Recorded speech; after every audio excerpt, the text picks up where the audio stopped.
Step into the world of Founders Dinner. Stories of entrepreneurial wins, losses, and lessons. Where the essence of entrepreneurship is unraveled in its most authentic form. Stas Balanevsky serves as your guide on this journey of discovery and inspiration. In each episode, Stas brings together entrepreneurs from diverse backgrounds to share their stories. It's not just about their victories, but more about the resilience and adaptability they've shown in the face of adversity. These narratives are more than just stories. They are lessons in courage, determination, and the relentless pursuit of success. So whether you're an aspiring entrepreneur, dreaming of launching your first venture, or an established business leader seeking new perspectives, Founders Dinner is your invitation to explore the transformative power of entrepreneurship. And now, without further ado, let's welcome the host of Founders Dinner, Stas Balanevsky. Welcome to the Founders Dinner podcast. I'm your host, Stas Balanevsky, and I have the pleasure and honor of having my old friend, Todd Pellow, as my guest today. Todd, how are you, sir? I'm doing great, Stas. Thanks for having me. I was looking forward to this since the time we booked it. So that's awesome. Thank you so much for making time and coming. So let's just jump right into it. Let's go. Let's go. So your entrepreneurial story. Give me the story. Where you been? Where are you going? Oh, man. I think my entrepreneurial story started when I was still in high school. I remember standing on stage my senior year which was like in, 1927, telling everybody that I was going to be president of the United States and I'd be retired by the time I was 40. So that's kind of where it started. It was a true statement. I did state that at the time. I'm glad I did not become president of the United States, but I did get a chance to retire when I was 45. So I was, 50% of that statement was kind of true. That's incredible. But when I was a young guy, I kind of always knew that I was just a little different in so many aspects. And I'm sure you want to jump in and pound on that one, but I do. I'm holding myself back here. Yeah, no, I always looked at success being financial freedom, not understanding what real success is. I really didn't understand that until I got to be where I'm at today. But at the time, it was financial freedom. It was, go buy whatever vehicle you wanted to go to, jump on any plane you wanted to jump onto, just be the guy that you want to be no matter what at all costs kind of scenario. Mm-hmm. And there's a price to pay for that for sure, because that's ultimately a learning curve if you can achieve levels of success at different periods in your life. So, one of my early success and failure stories is that I got involved in real estate when I was in my early 20s. And that went south pretty quickly. So, I had made a little money and then I had basically lost all of it quickly. So I was a guy that had kind of achieved some stuff. I was a 21-year-old kid driving around in a new Corvette. And, I just didn't understand that quick bump in cash will dissipate, quickly, especially if you don't pay attention to it, right? So then there was a down period of time and I was trying to, I was a struggling entrepreneur. I had worked in a factory for 5 years as a tire maker. I don't even know if I actually worked full 5 years because I found ways out of it. But I always kind of worked on my entrepreneurial game, whatever that was. And then I started a little business where I was kind of a drop ship center for Canadian companies that wanted to sell to the United States, because at the time that was an important thing. To have a U.S. storefront to be able to, penetrate the U.S. market. It doesn't matter now, but at the time it did. And, met a guy that's an old Jewish business guy. And I say that for a reason, because that long story short is he hired me as his right-hand guy. And I didn't understand what my job was until I quit. And my job was basically putting out all the fires this guy would set. Every business relationship we had, he set fire to for one reason or another. And I had to go mend every one of those relationships with companies, with people that didn't even speak English, Chinese companies that didn't even speak English. And I'd sit in a room with a Chinese guy and he barely spoke any English and I didn't speak any Chinese. And we had to muddle through whatever the issue was, the difference, when my old Jewish boss just set fire to every single deal. And it was really because he wanted terms. He wanted 120-day terms is really what it came down to. Right. But that learning curve for me was I was mastering my skills at business development and building relationships and understanding what works. So moving on to my tech career, I got involved into the internet space at a very early time in 1994, 1992, 1994 is really when I started into that as with a small ISP company locally in Western New York, and just got involved in those aspects and really found it very interesting, which ultimately led me into the co-location space. And the co-location space was an incredible leap pad for my career at that point. Again, I didn't know what was going on. I didn't know my ass from page three. Nobody did. I was just kind of one of the older guys involved, and everybody looked at me as a business guy that says, hey, he must know what he's doing. Right. All these tech guys that were starting new companies, they were so uber focused into what they were doing. They didn't understand the grand scheme of things, which was you need big internet and, plugged into your servers. Oh, by the way, if you don't have a server farm, we can just host it in our spot.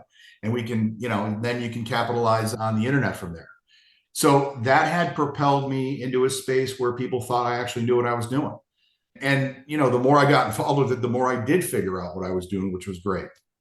So, I got to work in a space where I was involved with, the world's largest search engine for a while. I ran the business development aspect in that, helped in some of the merger acquisitions element. Did that for a few years, saw some opportunities, told that company I was leaving. They weren't thrilled, but I told them I didn't like the direction that they were going into. And I kind of read the tea leaves on the wall. I was right. That company ended up becoming my customers moving forward. I had to move to Toronto to get out of my non-compete. So one of my best buddies was the vice president general counsel for the company. And when I told him I was leaving, he said, man, he goes, you got to do what you got to do, but they're going to make me come after you. And I said, that's fine. And he recommended that I move to Toronto. So I moved to Toronto to kind of circumvent the jurisdiction that they had, which still wouldn't hold up in court, but I didn't have the $250,000 at the time to defend that. So I said, okay, that's fine. I'm going to head back to Buffalo anyways. Let's just move to Toronto. I moved to Toronto. My firstborn, Vaughn, was born there. So I have a Can-Am and set up shop from a marketing standpoint there and created some, really cool digital media internet marketing companies. And that's kind of where you and I got involved. And we had the pleasure of working together for a number of years, which set me up to this point right now, which is, effectively retired. I do some consulting for a VC company. And I am the world's greatest baseball transportation export right now for my kids. So what a journey, man. Yeah, it's been a great journey. A lot of details in between all that, but that's the overview. That's amazing. Well, I'm thrilled that you're doing a bit of consulting because I think it would be just an absolute waste for you to be sitting on the bench. Appreciate that. Well, it's interesting, right? You look through the history and, you smashed into the parking lot early as a 21-year-old, right? So talk to me about the real estate business. Where'd you go wrong? Where I went wrong is not staying in it. Mm. So if at any point in this conversation, you're going to ask me what my biggest regrets were or are, I have three of them, which I'll wait for two of them if you end up asking me that question. But the big one is not getting more involved in real estate, tons of missed opportunities. Because I think the guys who are super wealthy that have the super wealth all have a significant real estate portfolio. They do. And because my dabble in it when I was young at 21, I kind of knew it. I sat for my real estate license. I did all that stuff. And then I just kind of shelved it and got involved in the tech space. And then one thing after another happened. I got married. We were having kids. We got businesses. I'm making these huge decisions. We're acquiring companies. Five of the seven companies are running great. Two of them aren't. Two of them got fired. So you never really get some time off, and you're just in scramble mode for years. So again, the answer to your question is just not pursuing it, not staying in front of it for all the opportunities that I missed. I mean, I had a chance when a few years after I turned 21, 25, 26, 27, I can't remember exactly, but a chance to go buy or acquire 72 units in the Western New York area.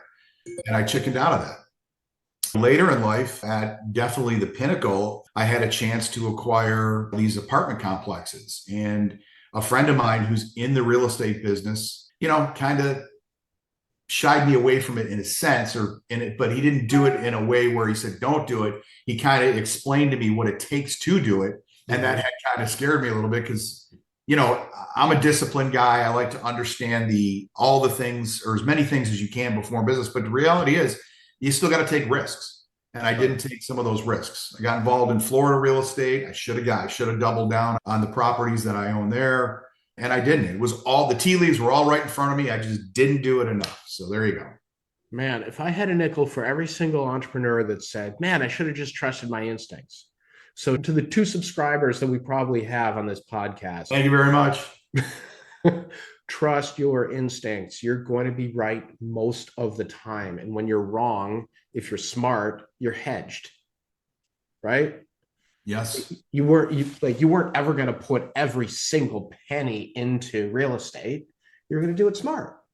Yeah. I mean, I've gotten burned, on pieces of the portfolio to an extent, but in the grand scheme of things, it was a huge win.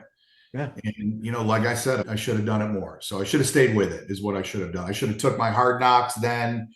I mean, when you talk about a discipline standpoint, back when I was 21 years old, there was a bar called Mulligan's Brick Bar. Yep. And I remember I had to repair the roof of my building, which was across the street from Mulligan's Brick Bar. And it was a rundown area at the time. I mean, I had nothing. It was a crappy apartment building at the time, but I was on the roof fixing it. And my buddies were walking into the bar. You know what I mean? Like I didn't have 2 nickels to really rub together to go buy a round of drinks at the time. And, I drove a new Corvette though. So my priorities were a little off. It's called maturity, reality, and, planet idiot all kind of mixed up into one right there. But it happens. But that's life. That's how you evolve. That's how you learn. You got to take the hard knocks with the good ones and keep your head down and move forward. Don't focus on your rearview mirror. I mean, you got to look at it every now and then, but don't really focus on it. Go forward, keep going. So now I understand why I always tell people that the rearview mirror is a lot smaller than the windshield. Seriously, I do. Like every single session, I'm like, all right, so here's the end of looking in the rearview mirror. Let's look through the windshield. And I was wondering where that came from because it didn't feel original. Thank you. Now I know where it came from. Well, Stas, I mean, you're a brilliant guy yourself, but the reality is that you can't dwell on the past. Listen, and the other part of being an entrepreneur is you gotta have some ego. You gotta have thick skin. You gotta have some ego, because everybody's going to tell you that you can't do it or that you're failing, and everybody wants to run to see the train wreck or the fire. Not many people want to come watch the success parade. Unless you're the Buffalo Bills winning the Super Bowl, then we're all going to that. But yeah, we're going to that for sure. Yeah. But it's interesting. Like I think that I both agree and disagree with that statement. I think I agree when you look at the masses, right? When you look at the masses, everyone's just like, oh, Pellow, you're crazy. That's never going to work, blah, blah, blah. But when you look at your nucleus of entrepreneurial buddies, they're all cheering for you. They're all cheering for you. Yeah, no, it's a quiet heart. The love that people have for you, it's usually in their heart and it's not in their mouth. It's the hate that people have for you that's in your mouth, that's in the mouth. Yeah. That's the noise. That's what you hear a lot as an entrepreneur. So you do hear more negative than you hear positive. Nobody pats you on the back. You don't like come home from a hard day in the office and be like, dude, great job today, man. You're a stud. I can't believe the decisions you made today. Oh my God. Rock star. That doesn't happen, bro. Nope, it does not. Yeah, it does not happen, right? It does not. No, that is for sure. So you teased with 2 more regrets. Doors open. I got to walk through it. All right. Well, so other 2 regrets. One is, I think as a mature business owner that had resources, I felt I was fairly generous with a lot of people, but I think I could have been a little more compassionate and less edgy as well. I think that's a tough thing to learn when you come up, in a kind of a hard-nosed environment. You come up from the bottom, you come up from the street, you're fighting every day to win. You kill and eat, right? That's something you and I have talked about most of our career. You sack one deer, it's great for 2 days, but then after that, man, you got to go sack another one, right? Like you have to kill and eat. I think that mentality just became too much of who I was at one point. Mm-hmm. So, to be less edgy. And I think that rolls into the second regret. I remember you and I both had an employee that we let go for, I won't tell a story, but the story is super funny. Yeah. I'm going to tell part of the story. So our employee, Oh boy. yeah, she wasn't in and I was traveling, and I had an envelope that had a contract in it that needed to go to our Montreal office ASAP. So I put the envelope, it was a 9x11 yellow manila envelope with a contract inside it, and on a little yellow sticky note, I put, please overnight envelope. Mm-hmm. Is what the sticky had said. Please overnight envelope to Montreal office. And the sticky was on the envelope that I wanted to go to our Montreal office, and I put it on her chair so that when she saw it in the morning, she was going to do it. Well, the long story short was that she took a blank envelope and she mailed it to the entrepreneur office. And she didn't use courier. She didn't use a proper courier. She used the Canadian mail, the snail mail. Right. And weeks later, when my partner finally got it, it was hysterical. I think I still have the envelope somewhere. But I came into the office and I was asking her, I'm like, where is the envelope? She's like, I mailed it. And I'm like, he didn't get it. Where is the envelope? And I'm hitting the desk. Where? And I look down and the envelope is underneath my hand. And I pick it up and I'm like, oh my God, this is the envelope. How did this happen? And so the way I fired her at that time, I think it could have been done way differently. And the reason I ended up paying her for 2 months, Mm-hmm. right? You remember that? I do. I ended up paying her for 2 months, right? I said, but I walked her out of the office right there and then, because it was like, my head was blown and I couldn't. And I think that was very immature on my part, because the reality was I was paying her for 2 months. I could have found a way to exit her out of that office where she would have thought I was the greatest guy in the world, because I'm still paying her for 2 months to go find a job somewhere. Like, I got her cushion. I wasn't going to just sack her and send her, and I could have. Even New York State said nobody does that. Like, you're the greatest company ever. Any rate, yeah. So the way I handled that, I think that was a big regret for me. It just, it's not ultimately who I am. Maybe was at the moment for various stressful reasons, whatever excuses you want to put on it. But, I think you got to be a better soul. So there you go. Those are my 3 regrets. That's interesting. It's interesting. I think part of your superpower, though, was that ability to get to the root cause of whatever it was that was going on. I think that probably spawned from when you were the fixer, right? Right. Yeah. Like working biz dev and like just putting out fires all the time, because you're a good fireman. Yeah, no, I appreciate that. Thank you. I definitely, I still to this day in even my family life, I'm the fixer here as well. So, but yeah, no, it's a gift and a curse, man, because you see too much. Oh yeah. And you know too much. Well, that's part of that is the visionary curse, right? Like, using sort of EOS terminology. As a visionary, you do see around corners, you do see through walls. And then you look at people and you're like, how do you not see this? Absolutely. And then because we don't see it. 100%. And to talk about entrepreneurialism and running businesses and taking chances, a lot of that comes with planning, but planning only gets you so far, right? Planning doesn't teach you how to take a hit from an offensive lineman. Right. You can read about it, you can work out for it, you can diet for it, but nothing really prepares you for that impact. Right. And in business, again, it's game time. So planning only gets you so far. You have to plan. You have to prepare yourself. Mm-hmm. You have to mentally prepare yourself. You have to stay incredibly disciplined, and you have to sacrifice. Without sacrifice, you're nowhere. And people don't understand sacrifice until you have to go through it. Because it's a ball breaker, man. But it makes you who you are. It makes you stronger. And then makes decision making much easier. Don't get caught up with paralysis by analysis.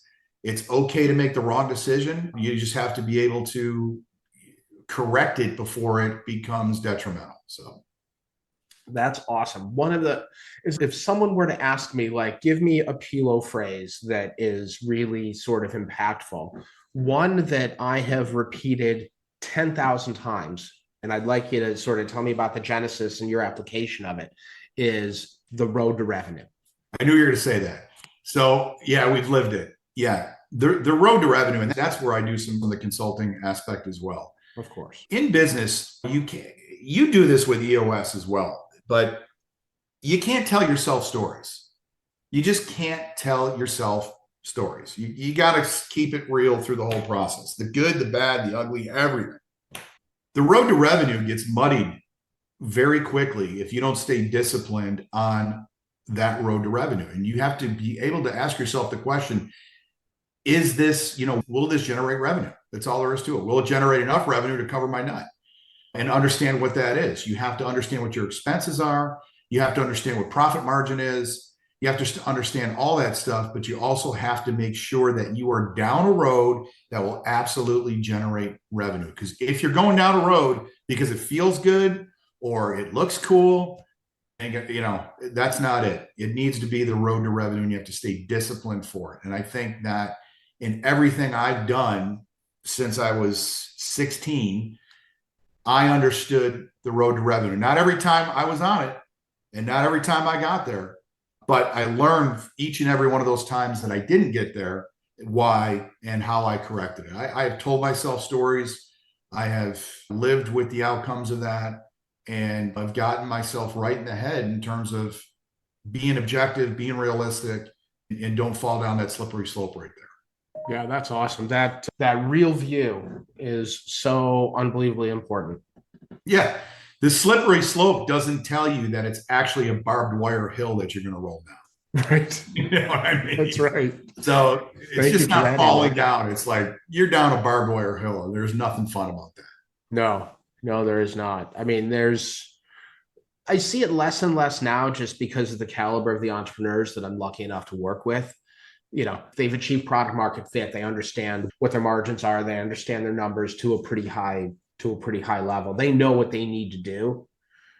But in the startup community, like the shiny factor sometimes, and it's interesting because I don't work well in the startup community because when someone says the phrase like we're pre-revenue, I'm sort of like, I give them the same look that my dog gives me with like the head tilt.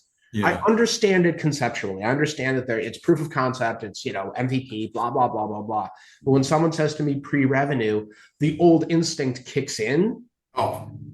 And I sort of go, that's pre-death.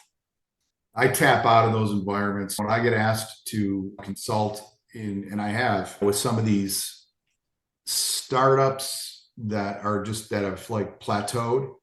I'm like the Grim Reaper when I come in there because I'm asking all the tough questions to their senior staff, and they know where the questions are coming from, and their answers are calculated, they're documented, and then I'm analyzing them. And then my recommendation is this guy needs to go.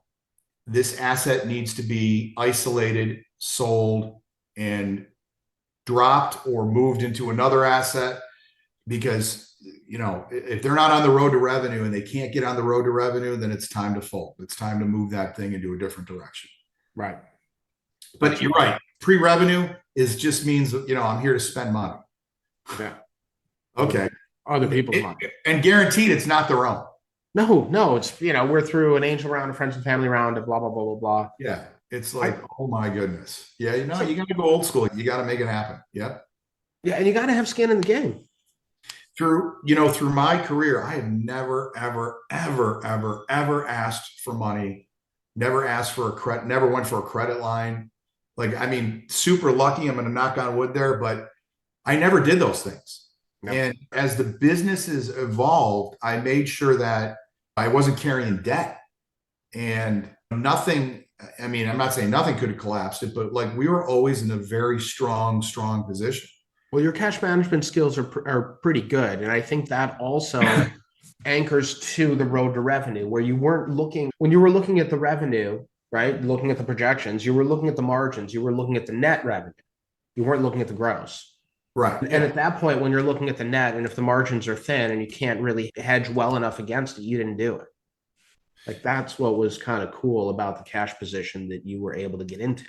Yeah, no, we were strong. Plus, it enabled us to swing a heavy stick too. But you know that, right? I mean, it puts you in a position of strength, advantage. And even then, one of the things that stayed true with me is when you architect a deal, it can't be an 80-20 deal. Mm-hmm. I mean, if you have 80% of the asset and you're 80% of that, and the other company's 20, yeah, that's a different deal.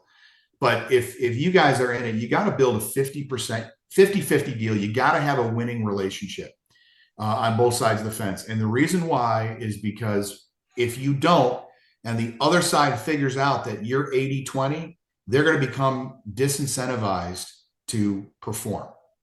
Right. And that's all there is to it. You want your partners or your clients or your customers to do their end of the bargain. You do yours, they do theirs. Everybody needs to be incentivized properly for that. And then you got a winning relationship, one that can last. Right. You don't want a relationship that's only going to last 2 or 3 months. You don't want to burn somebody. You need to be able to create ongoing relationships for ongoing revenue opportunities. That's the road to revenue. That's great advice. So many people are trying to eke out an advantage. And then also sometimes people will go into a deal, thinking, oh, we'll do a loss leader here. And they sort of get negotiated into a corner where they're losing money. But like, what was the line? I'll pay you Tuesday for a hamburger today. Sure. Yeah. And those people just get crushed. They do. Yeah. They probably come from a position of weakness too. And even if you come into it where you're not financially baked in, so to speak, mm-hmm. Be disciplined, be dedicated, understand the sacrifice it takes. You communicating with a business, they will pick up and understand your skin in the game. They'll know if you're committed and they'll know if you're not. It's that simple. And it is a contact sport, and you've got to build the relationships with these opportunities. You're not going to do it through an email. You and I have had this conversation a million times. Listen to your customers, let them talk, understand them, get to know their wife's name, their kid's name, what they like to do, and talk to them, understand them, build a relationship with them. If they have an interest in you, it'll come, they'll ask you questions, then you answer, but really give them the floor, give them the platform, build the relationship, let them feel comfortable with you. And then things start to really open up, because when you have a relationship and times do get tough, it's easier to work through it, and they're more understanding. And then you can work through a lot of different things to get to success or additional success levels. Yep. That's absolutely true. I mean, I remember the relationships and the reputation that you built in the industry. It was pretty powerful, because when things went sideways, and oh boy, did they ever go sideways, we were able to straighten them out. Sure. Straighten them out. How many calls did I get? Be like, hey, Pellow, what's your take on this guy, right? That's the other thing. As big as the industry is, it's still an old boys club, or it really is. I mean, the things that go on behind the scenes on big deals, it's incredible. The phone calls, vouching for this company, that company, hey, what are your thoughts on this one? What are your thoughts on this one? I wouldn't do business with this guy. You know what? The deal never happens, right? Yeah. I would definitely do business with this guy. The deal happens. It's incredible. Yeah, there's so many things that people don't know that go on in business. It's incredible. And you can't know. You just have to understand there's a whole section of what you don't know, and just leave it sit there. Yeah, well, it's still people that do it. And I think the crux of that is the relationship building, which Absolutely. I think we can attribute a whole lot of your success, a whole lot of my success, to the ability to just build relationships. And it is. And people have to get a sense that you are prepared to go down with the ship without a life raft. Like, they need to understand that it begins and ends with you.